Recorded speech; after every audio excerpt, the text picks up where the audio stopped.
Guys நான் இன்றைக்கி என்னோடய பையனோட லஞ்ச் பாக்ஸ்க்கு தக்காளி சாதம் தான் ரெடி பண்ணி கொடுத்துருந்தேன். எப்படி டக்குன்னு ஈஸியாக செய்கிறதுன்னு பார்க்கலாம் வாங்க. நான் இன்றைக்கி குக்கரில் தான் தக்காளி சாதம் செஞ்சுருந்தேன். குக்கர் ஹீட் ஆனதுக்கப்புறம் தேவையான அளவு எண்ணெய் ஊற்றி 2 பிரிஞ்சி இலை, பட்டை, லவங்கம், ஏலக்காய் சேர்த்துக்கோங்க. அப்புறம் 2 மீடியம் சைஸ் வெங்காயம் நல்லா ஸ்லைஸாக கட் பண்ணி சேர்த்து வதக்கிக்கோங்க. வெங்காயம் வதங்கினதுக்கப்புறம் 1 ஸ்பூன் இஞ்சி பூண்டு பேஸ்ட் சேர்த்து நல்லா பச்சை வாசனை போகிற வரை அதையும் வதக்கிக்கோங்க. தக்காளி சாதம் செய்கிறதுக்கு நல்லா பழுத்த தக்காளியாக இருந்தால் தான் நல்லாயிருக்கும். நான் இன்றைக்கி 4 மீடியம் சைஸ் தக்காளி சேர்த்துருக்கேன். தக்காளி வதங்கிறதுக்கு 1 டீஸ்பூன் உப்பு போட்டுக்கோங்க.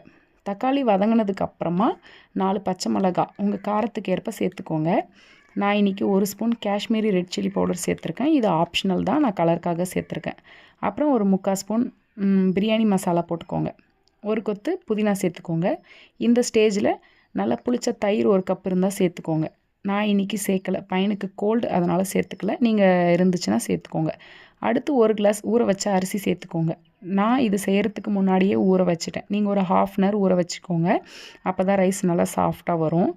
நான் இன்றைக்கி எங்கள் நிலத்தில் விளைஞ்ச அரிசி தான் சேர்த்துருக்கேன். நீங்கள் எந்த சாப்பாட்டு அரிசினாலும் சேர்த்துக்கோங்க. 1 கிளாஸ் அரிசிக்கு 2 கிளாஸ் தண்ணி, அந்த ரேஷியோவில் ஊற்றிக்கோங்க தண்ணி. லாஸ்ட்டாக டேஸ்ட் பார்த்துட்டு ஒரு 1/2 லெமன் சேர்த்து குக்கர் லிட் போட்டு மீடியம் ஃப்ளேமில் ஒரு விசில் விட்டு எடுத்துக்கோங்க. விசில் போனதுக்கப்புறம் ஓப்பன் பண்ணி பாருங்கள். சுவையான சூப்பரான கிட்ஸ்க்கெல்லாம் பிடிச்ச தக்காளி சாதம் ரெடி. இது மறக்காமல் ட்ரை பண்ணி பாருங்கள். நல்ல டேஸ்ட்டாக இருக்கும். என்னோடய ஷார்ட்ஸில் போய் செக் அவுட் பண்ணுங்கள். என்னோடய மார்னிங் ரொட்டீன், டெய்லி விலாக்ஸ்லாம் நிறைய அப்லோட் பண்ணியிருக்கேன். என்னோடய சேனலுக்கு சப்போர்ட் பண்ணி சப்ஸ்கிரைப் பண்ணுங்கள். பிடிச்சிருந்தால் லைக் பண்ணுங்கள். என் பையனுக்கு இதுக்கு சைடிஷ்ஷாக நான் பெப்பர் போடாமல் ஃபுல் பாயில் மாதிரி வெறும் சால்ட் மட்டும் போட்டு பண்ணி கொடுத்துருந்தேன்.